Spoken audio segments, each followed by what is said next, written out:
What's going on, everybody? Welcome back. Thank you for watching.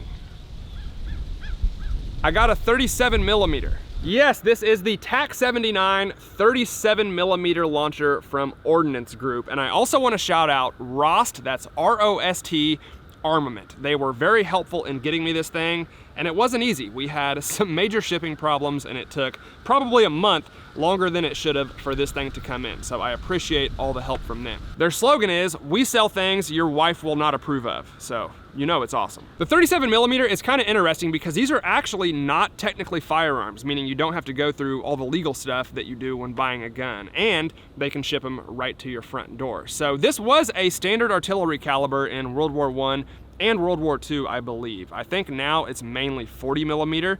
But these are essentially civilian legal launchers that often resemble the 40 millimeters our militaries use, because as a civilian, you can't buy a real grenade launcher, unfortunately. And this is what a 37 millimeter looks like. We have two different kinds of ammo, aluminum hull and plastic hull. From what I hear, the aluminum is much more powerful and should launch quite a bit further. I haven't tried them yet, so I guess we'll find out together. They actually do have a lot of different ammo for these launchers, but most of it is just like fireworks and flare signals and stuff like that, which I have no interest in trying. If you want to see any of that, let me know in the comments below. But today we mainly have flashbangs, which are the ones that I wanted to try the most. So if you don't know what a flashbang is, it's kind of hard to explain, but it puts off a flash and a bang. I have never shot one of these, so I don't know how loud it will be. I don't know what the effective range will be. I don't know anything, to be honest. So let's find out. We just got some rain yesterday, so this is probably a good time to try this thing. We're gonna start with one of the plastic flashbangs, see what it does, and then we'll try the metal one. So the way this thing works, there is a button on the side. Press that, it opens the barrel. Put your shell in, close it, and there's a safety selector right there. It's already on fire. Pull the hammer back, and let's see what it does. I have no idea how far it's gonna go. I'm not wearing ear pro because I want to hear how loud this thing is too. So I'm just gonna aim towards the burn pile down there.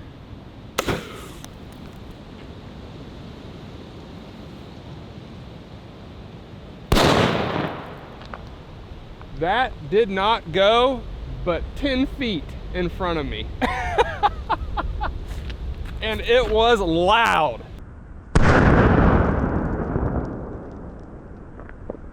What in the world? That surprised me. Okay, so you can see what the shell looks like. Literally no recoil. I have a feeling that one might have been undercharged. That went literally less than 10 yards. And I just plugged my ears and hoped for the best. Wow, that is loud.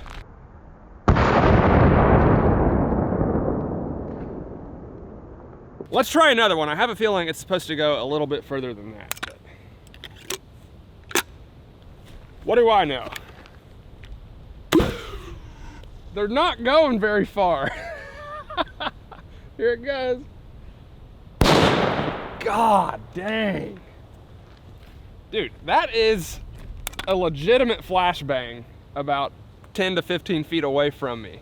I actually like that more because I thought I was gonna have to be, 50, 100 yards away from the target and you guys wouldn't see it. When they're landing 5 feet away, you can see it really well. Unfortunately, you can't hear it like I can, but whew, that's kind of cool.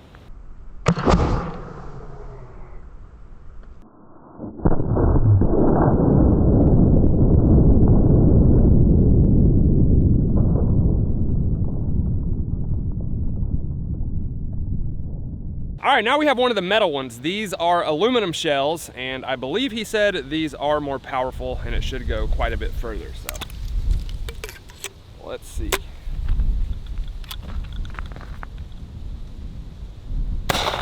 Oh yeah. That is awesome.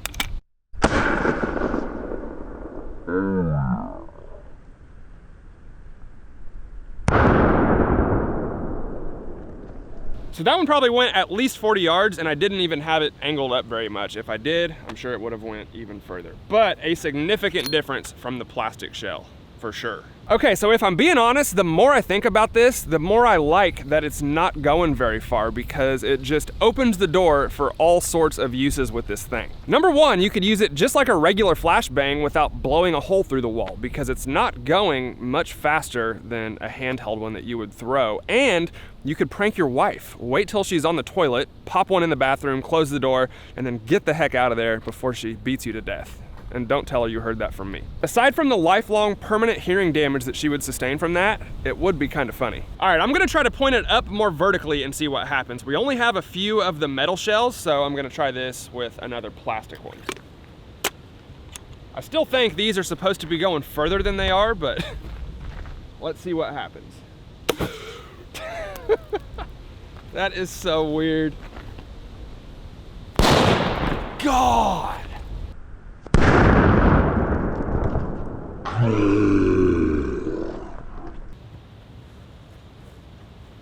First fire that I had to put out. That is one of the loudest things I've ever heard, at least without ear protection on. That one's stuck. There we go.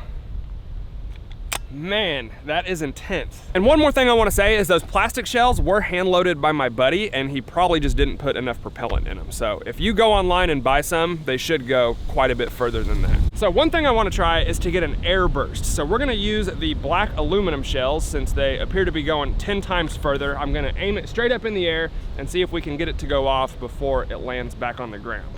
And hopefully you guys can see it. I'm going to zoom this all the way out. Wish me luck. Wow. Nope. Dang, that thing went, I would say, at least 100 yards in the air, and it still landed before it went off.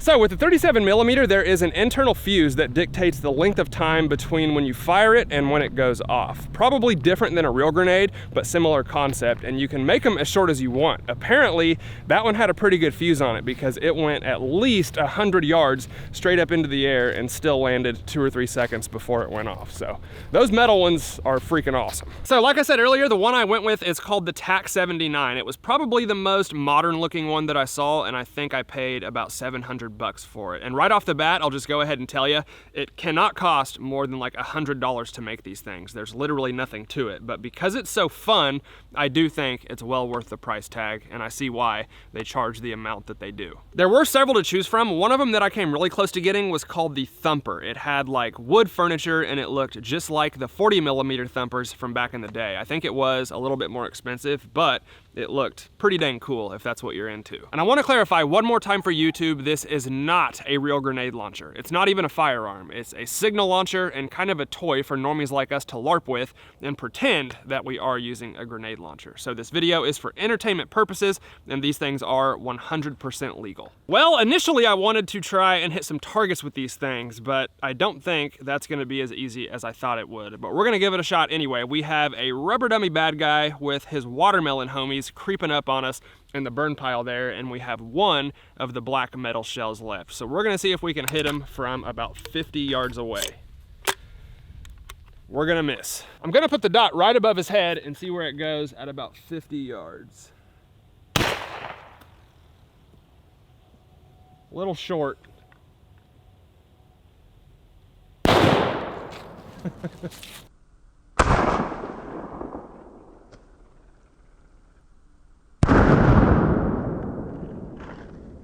Well, we fell about 10 yards short, but to be fair, if that was a real grenade, 10 yards is closer than I would want to be, and it would definitely get their attention.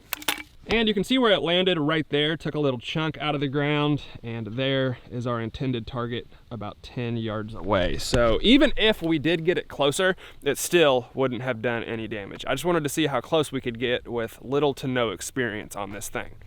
Not close enough. All right, guys, well, although we didn't get the distance that I wanted to on some of those plastic shells, I am pleasantly surprised with the 37mm. I don't know if it's gonna translate on video, just how fun this thing actually is in person, but it was a lot more fun and a lot cooler than even I was expecting it to be. I'm definitely gonna get some more of the factory aluminum loads, and we'll do some more stuff with this thing down the road once we have more of the high quality ammo. So let me know in the comments what else you would like to see and what other ideas you have for the 37mm. Hope y'all enjoyed the video. If you did, let me know down in the comments below, and if you want more content, channel updates, and stuff like that, of course you can follow me on Instagram as well. I will put links for all social media down in the description box below, and I'll see you next time. Thanks.